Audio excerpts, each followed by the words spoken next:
conversa. Nós vínhamos, então, conversando a respeito, né, do nosso desenho lá no espaço. Começamos a falar dele, né, como um ponto. Que ponto? Um ponto qualquer. Um ponto, né, que a gente define numa região qualquer e transporta ele, né, para um local conhecido, ou seja, para um local de segurança que a gente tenha, que é o nosso eixo cartesiano. Bom, verificamos lá no AutoCAD, né, naquele trabalho que a gente fez na última aula, na penúltima aula, né, e terminamos ontem, que a gente consegue representar esse ponto em projeções lá no espaço e também trazê-lo para uma épura. Por quê? Porque a gente sabe que tudo aquilo, né, da geometria mongiana que a gente verifica lá no campo, né, do 3D, vamos dizer assim, é necessário que a gente depois consiga fazer uma representação fidedigna, né, para aquela pessoa que vai executar. Nos 2 vídeos que a gente assistiu ontem, nós conseguimos ver a sequência, né, até as peças ali, né, que a gente tem aí de uso mais comum.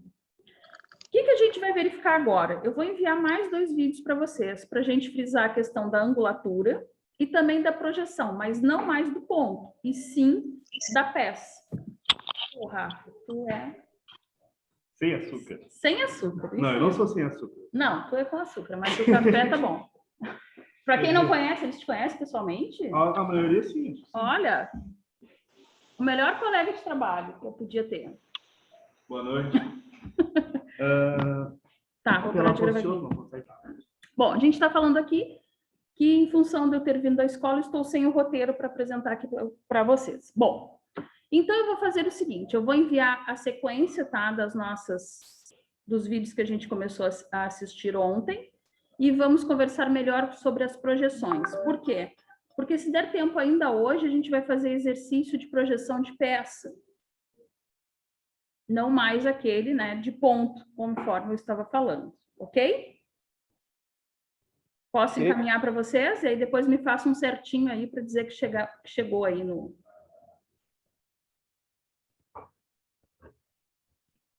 Bom, o que tem de novo nisso que a gente acabou de assistir no vídeo?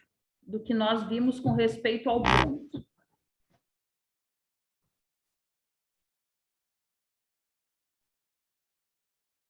O que tem de novo?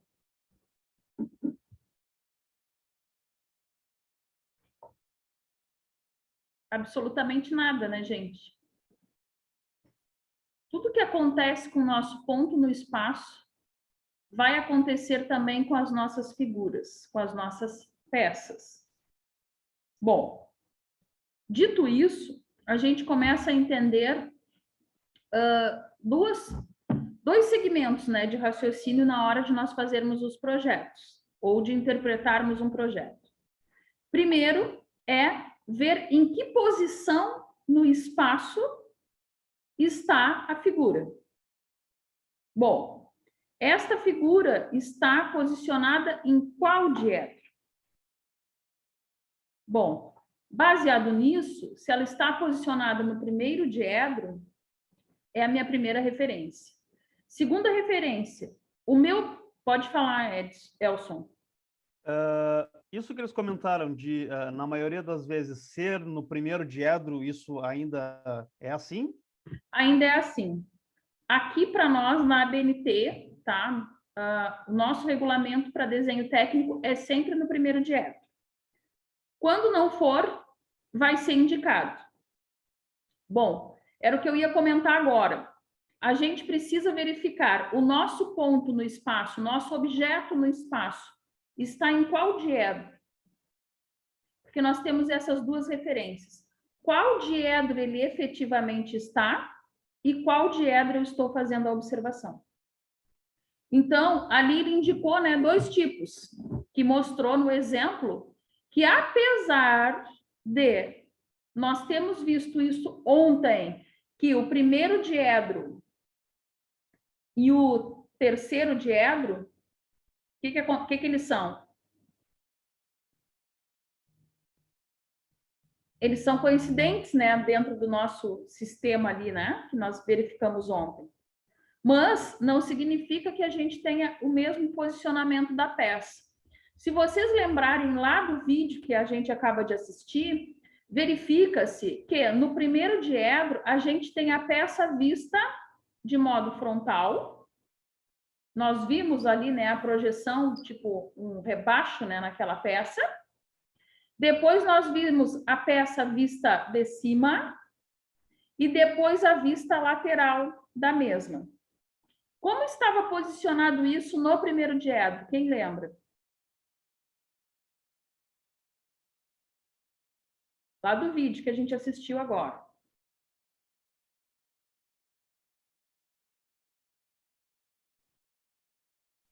Como ela estava posicionada no Isso, primeiro como as diedro? 3 vistas estavam posicionadas no primeiro diedro? Eu lembro que tinha uma frontal, Uma Tá. lateral e lateral, uma isso. superior. E uma superior. Como elas estavam distribuídas no desenho? Isso é a Se eu não- segunda convenção que a gente tem que ter. Eu falei para vocês que tínhamos 2 convenções para seguir, né? Se eu não me engano, era primeiro Todas em era cima, né? lateral, depois superior, depois frontal. Primeiro frontal, do lado da frontal a lateral E e embaixo a superior. E o que acontecia se o observador estivesse no terceiro diedro representando o desenho para vocês? Invertia, né? sim, e tinha uma vista que estava diferente. Isso. Então, no terceiro diedro, invertia. Aquilo que estava do lado, né, passava a ficar na figura de baixo, né, sendo casada com a figura de baixo. Então, gente, isso é o quê? Além de uma representação de vistas diferentes no terceiro diedro, também de simbologia diferente no desenho. Então, por isso, convencionou-se para nós aqui, né, a nossa norma técnica brasileira e de muitos outros locais, né, aí do mundo, conforme foi dito ali, permanece. Nós estamos sempre trabalhando no primeiro diedro. Por quê? Porque sempre vamos estar vendo as mesmas vistas, frontal, lateral e superior, sempre tendo o mesmo ponto aí de referência da peça. Então, quando a gente muda o diedro, a gente muda a disposição dessas peças dentro daquela folha que a gente precisa entregar como um projeto pronto, bem como, né, ali o foco da nossa observação. Então, aonde é que nós vamos desenhar? Aqui, no primeiro. Posso até apresentar para vocês algum exercício, alguma coisa para vocês verificarem, né, em outro diedro para reconhecer. Mas a gente precisa ter aquilo, né, bem fixo aí, que é no primeiro diedro. Bom, a simbologia, vocês lembram? Que representava lá no selo o diedro? Sim, era um tronco de cone e um círculo. Isso, 2 círculos com um X no meio. um tronco de cone, né? Este X no meio representando ali um eixo, né? Sim, as retas. As retas, e ele se interligava, né? Esse eixo a um círculo, né? Vazado, que também tinha um eixo. Para onde era esse tronco de cone virado quando estava o primeiro diedro? Para o lado do círculo com eixo, com os eixos. Isso, né? E posicionado neste sentido, né? Por quê? À direita. À direita. Por quê que é representado assim para a gente não esquecer mais o que tem que fazer lá no selo? Porque nós estamos no primeiro diedro. Então, o observador está olhando no canto superior direito, que é a posição do primeiro diedro. Este é o foco. Quando era o terceiro diedro, o que aconteceu com essa figura? É como se a gente tivesse espelhado, né?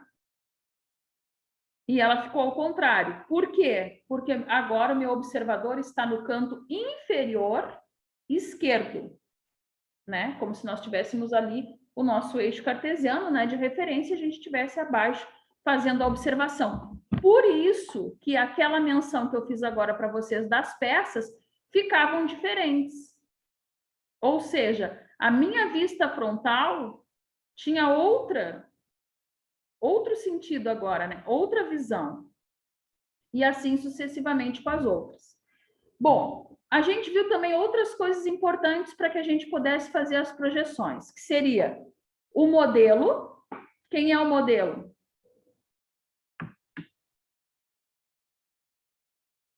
Essa. A peça, né? O modelo pode ser o ponto, que nós tratamos aí, falamos dele durante vários dias, que foi, Elson? Não, eu pensei bobagem. Eu ia falar, podia ser eu.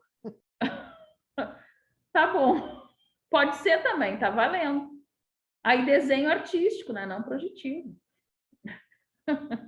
Gente, então o modelo pode ser o ponto, o modelo pode ser a minha peça em si, né? O meu objeto. O modelo pode ser um segmento de reta,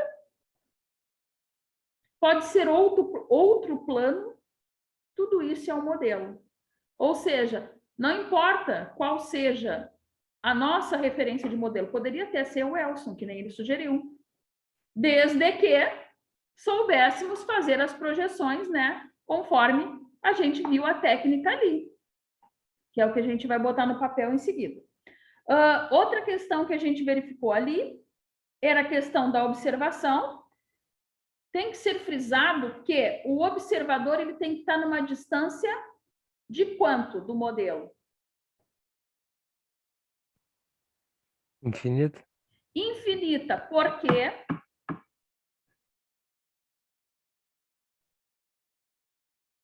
Vai, não sei, Nicolás. Salva aí que eu não veio na cabeça. Por causa da... A posição tem que ser infinita.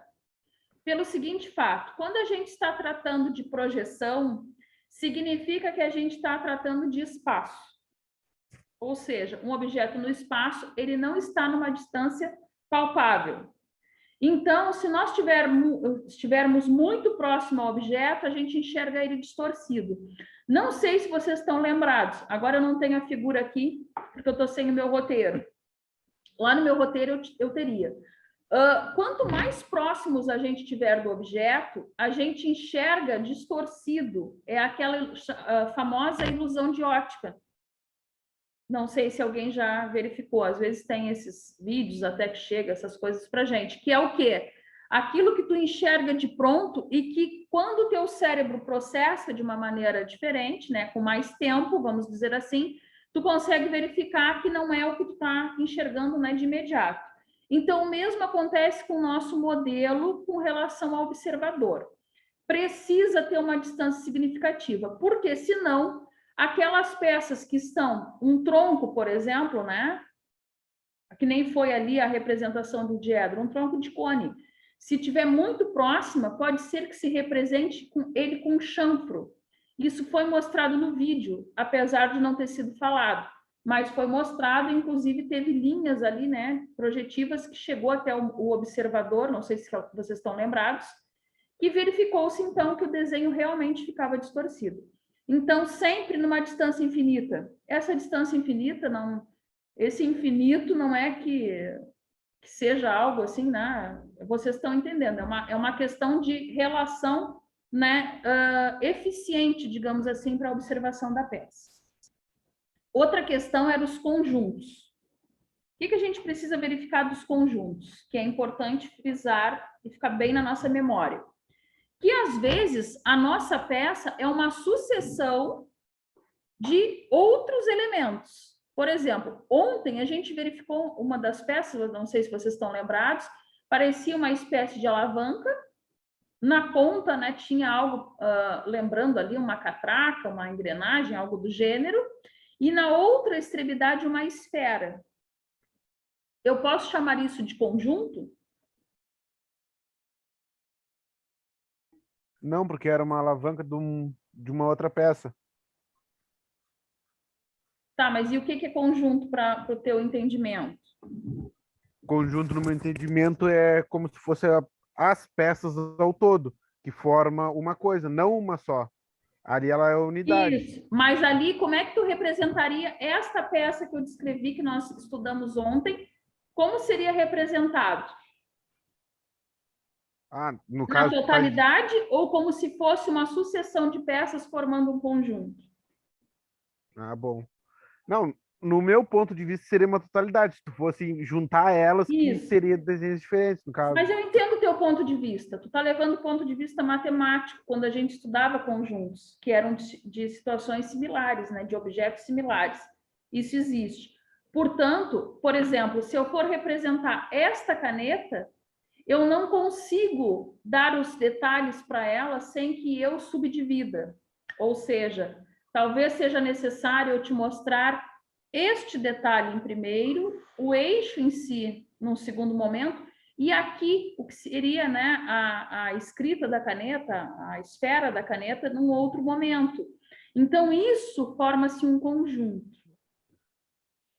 que seria nada mais, nada menos, a gente já falou disso em outras palavras, que seriam aqueles detalhes da peça.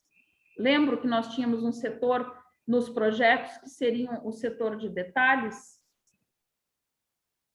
Ok? Ali no vídeo, ele mostrou 3 peças, né? Seria um formato, uma espécie de círculo, né? Um retângulo ali, como se fosse algo para encaixe. Seriam 3 que ele mostrou. Todas elas embutidas, que formariam a peça no total. Como ele fez? Mostrou ali o desmembramento das 3, né? Que formavam, então, o conjunto. Ok? Bom, então, frisando, a questão da projeção, novamente. Quando a gente projetava o ponto, a gente levava em conta os 2 planos, né? O plano cartesiano, o plano das ordenadas e os das abscissas. Quando era um ponto, o que acontecia com essa projeção? O que acontece com um ponto projetado em qualquer um dos planos? Não importa qual.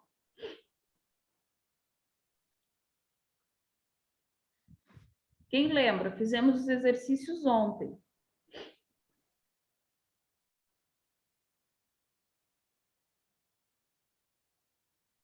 Gente, o ponto no espaço, sempre que transportado para, tanto faz, a minha ordenada ou o meu eixo da abscissa, o ponto está aqui, vamos supor que seja a caneta.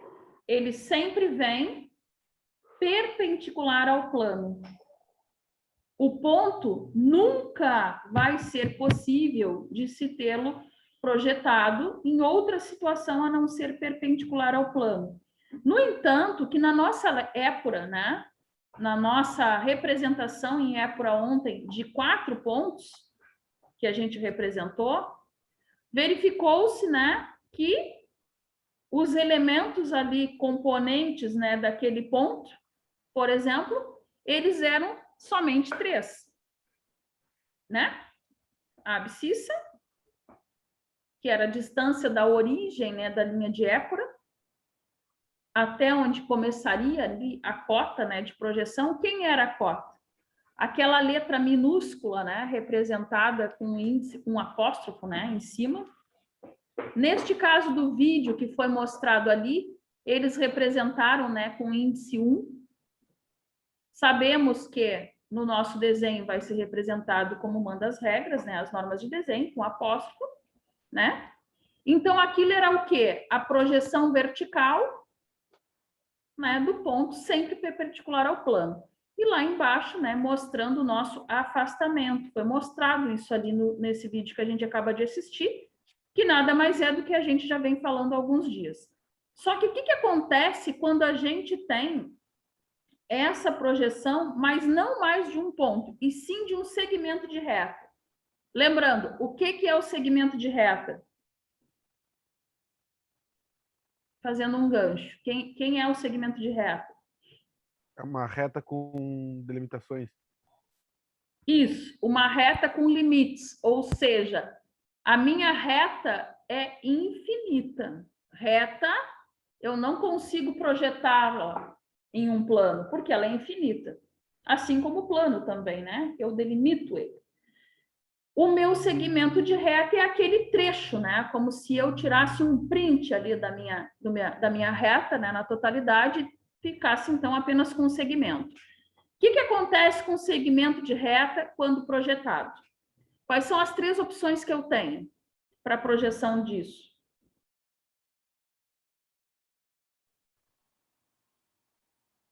Oblíquo Oblíquo, e verticular isso, e... Bom, eu esqueci. e paralelo ao plano. Isso. Isso. E paralelo ao plano. Bom, por que isso é importante? Porque modifica o meu desenho. Ou seja, conforme eu posiciono o meu objeto, eu tenho uma projeção diferente no plano. Como é que eu posso verificar isso facilmente que eu estou dizendo, né? Sem muito recurso aqui, a gente entender que é assim. Por exemplo, eu estou aqui na sala da GP Machado, tá? Supondo que vocês estivessem sentados nessas cadeiras, eu colocaria uma peça qualquer, a caneca. Não, a caneca não dá, porque ela é um cilindro e vai ser. Por exemplo, este apagador. Eu coloco ele assim.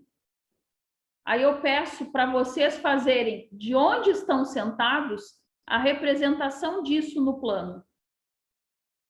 Quem está na minha frente tem um objeto paralelo ao plano. Quem está na minha lateral tem um objeto oblíquo ao plano. Ou seja, eu estou mudando a minha referência. Ou seja, o meu objeto, né? O meu modelo é o mesmo, está aqui preso na minha mão, não vai mudar. Mas o meu observador está mudando com relação à posição que ele se encontra. Então, isso vai ser representado no desenho. A mesma coisa a questão aqui que eu pergunto das retas. Ou melhor, das retas, dos segmentos de retas, desculpe. Por quê?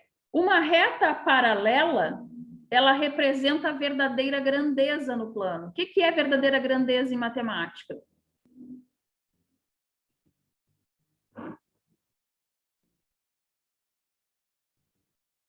Quem está com as câmeras desligadas, por gentileza.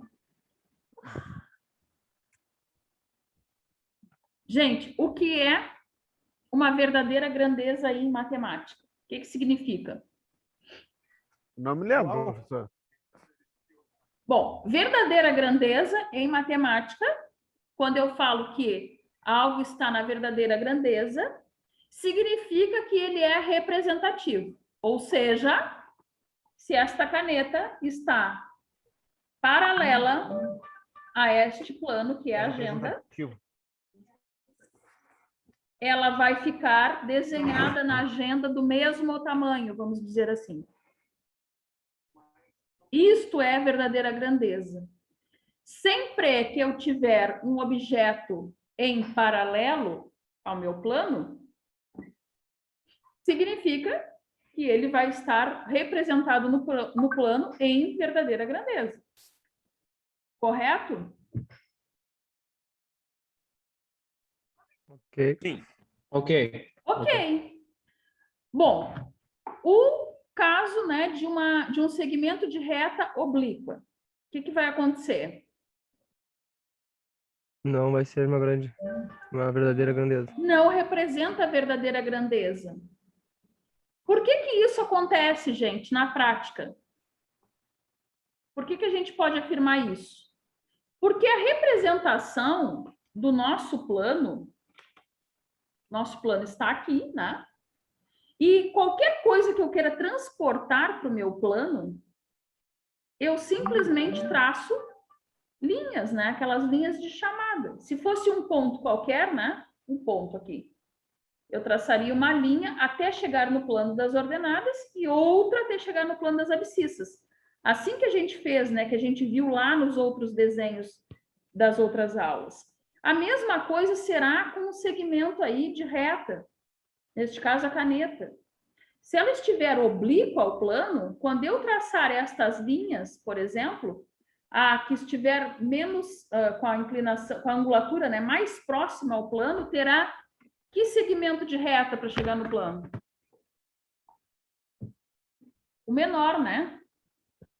E isso é o que a gente verificou ali.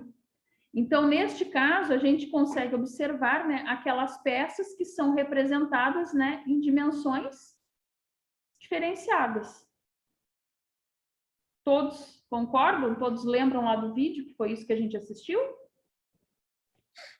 Sim, sim, Sim? sim. Então, é isso. E o que acontece quando ela é perpendicular no plano?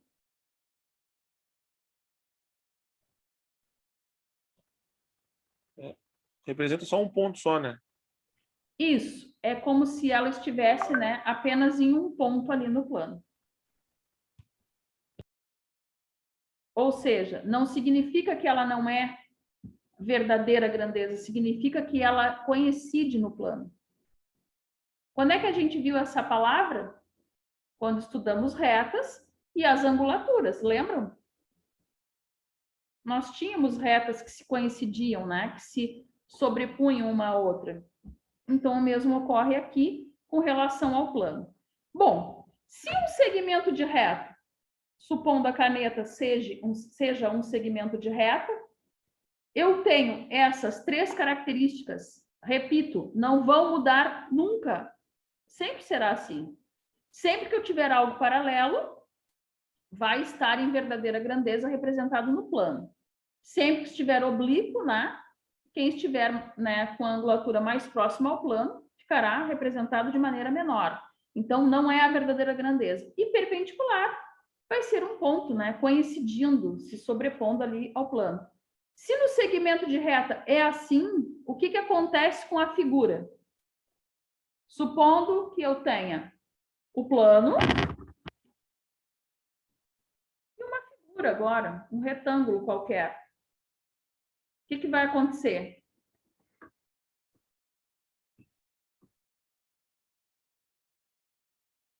Ou a gente não viu. Hã? Acho que ela até caiu, mano. Travou tá também, professor. Travou?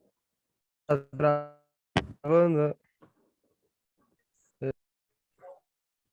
Bom, eu perguntava, se com o segmento de reta, supondo a caneta, quando eu tinha ela perpendicular ao plano, o que acontecia? Ela era representada em verdadeira grandeza. Quando ela era oblíqua, não era representativo. Algum dos pontos, né, que estivesse mais próximo aí à angulatura aí do, né, do plano, seria representado de maneira menor. Então, não era a verdadeira grandeza, não era um desenho que eu pudesse confiar, né, de tirar a medida por ali e confiar que a peça é daquele tamanho. Mas, quando ela era perpendicular, o que ocorria? Ela não era nem a verdadeira grandeza e nem ao contrário, né? Ela simplesmente estava coincidindo no plano, representado como se fosse um ponto. Aí eu perguntava para você, se com segmento de reta acontece isso, Tá ok, então. parei de gravar, quando chegar aí eu desligo o áudio e o vídeo. Ok.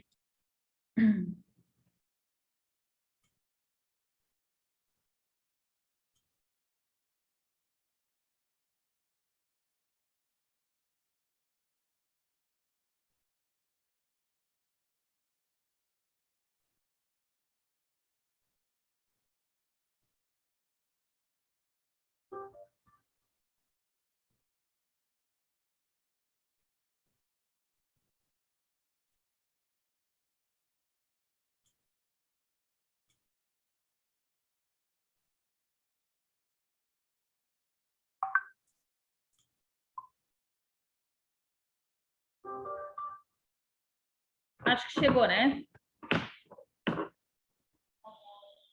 Sim. Tá, vou fechar aqui então para não interferir. Peço que quem esteja com os microfones ligados, por favor. Acho que todos já desligaram, só eu que estou.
Agora sim, estava com o áudio fechado aí. O que a gente conseguiu verificar de importante para nós? Apesar de, no vídeo assistido, a gente ter visto, né, uma peça simples, concordam? Tínhamos um prisma retangular. Nos deu tudo, né, perfeito. No entanto, que o nosso desenho, quando a gente fez o rebatimento do plano, né, nos deu ali retângulos. Todos eles, né, de maneira bem perfeita. Sabemos que as nossas peças serão complexas. Vai ser aquilo? Não. Serão outras. Mas a gente verifica que o conceito não muda. O que mudou desse vídeo para o demais, para o outro? Só a figura que estava sendo observada? Só a figura, gente, né? Só o modo de esclarecer ali, agora com uma figura definida, porque antes vimos, né, a projeção de um ponto, a projeção de um segmento de reta, né, de um outro plano, né, de um outro retângulo com outras características. Agora, a gente conseguiu verificar de maneira mais específica, né? Viram que ali foi uma aula num laboratório. Aquela projeção que a gente viu seria ali, né, a incidência de luz, né, que foi projetado no plano. Esses dias eu comentei com vocês a respeito lá da loja, né, de material de construção, que eles utilizam desse subterfúgio, né, mas só que numa representação de espelhamento, para que a gente também tenha noções ali de projeções e também do visual das coisas. Bom, qual é a característica de desenho? Qual é a cara que tem que ter o meu desenho para entregar uma peça para qualquer um de vocês? Não importa qual desenho. Naquele caso, assistido de um prisma retangular. Eu não entendi a tua pergunta, professora. Qual é a característica que eu vou representar? Qual é o formato, vamos dizer assim, que eu vou entregar um projeto mecânico? Quais vistas? Frontal, Lateral, lateral esquerda. Lateral esquerda, muito importante. Por quê? Porque a representação é no primeiro diedro, não vai mudar. Qual outra? superior. Superior. Qual vai ser a sequência? Frontal, superior e lateral esquerda. Isso. Então, não podemos jamais mudar aquilo que depois eles colocaram ali na imagem.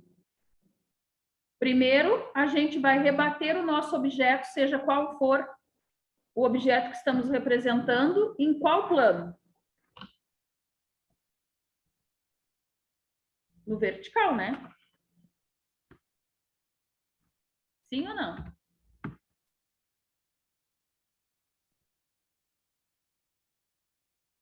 Sim. Por que tem que ser no vertical? Porque está no primeiro diedro? Porque está no primeiro diedro, porque na hora de fazermos o rebatimento do plano, o que é o rebatimento do plano? É aquele formato, né? Aquele formato, deixa eu pegar aqui uma folha, que a gente vai ter da nossa peça, com a nossa vista frontal, depois com a nossa vista superior, né? E com a lateral esquerda, com essa característica aqui. Estou desenhando aí de maneira hipotética, tá?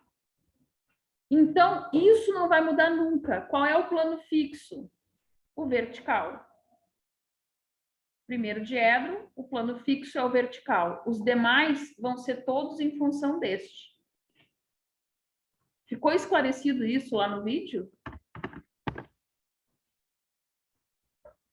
Ficou, né? Bem esclarecido que é assim que tem que ser. Por quê? Porque a nossa representação vai ficar em outro plano, caso a gente modifique isso. Quais são, o que deu para verificar ali também com respeito ainda naquele visual que tem que ter o projeto? As linhas, né? Nas vistas, o que fica a linha cheia? Tudo aquilo que representa a nossa figura, né? Então, ali, todos os retângulos que foram, que porventura, né, estivessem lá desenhados seriam linhas cheias. Por quê?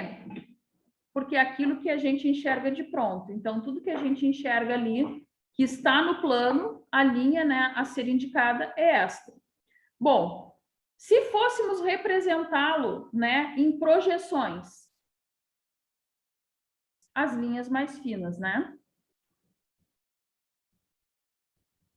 Até aí, ok? Então, nesse vídeo, a gente viu de uma maneira bem simplista, eu diria, né, justamente pela simplicidade da peça mesmo, né, em ser ali um prisma retangular, uma projeção muito completa. Ali a gente viu, né, como chegar da peça em si no que seria o desenho técnico e do desenho técnico ao contrário, né, na peça. Bom, e se fosse algo mais complexo? Ele mostrou peças mais complexas. Ele mostrou uma, por exemplo, não sei se vocês vão lembrar, ela tinha uma base retangular, depois ela vinha, né, até um pedaço, representando ainda, né, um retângulo, depois tinha como se fosse um semicírculo, né, vazado. Como representa aquilo? Da mesma forma. A mesma coisa que fizemos, com os mesmos 3 requisitos. Opa, sumiu, voltou. Com os mesmos 3 requisitos, né, de projeção perpendicular, oblíqua e paralela. Preparados para iniciar, então, os desenhos?